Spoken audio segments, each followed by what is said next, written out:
Okay, as you can see, there are two profiles, and this is with the PMMA new diffuser. Okay, and this profile is with the silicone, the obsolete diffuser.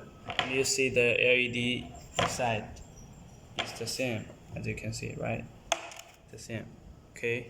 Next, I will use a test machine.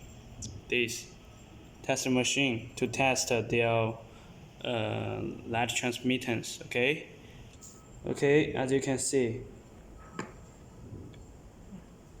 the lumen is 105, right?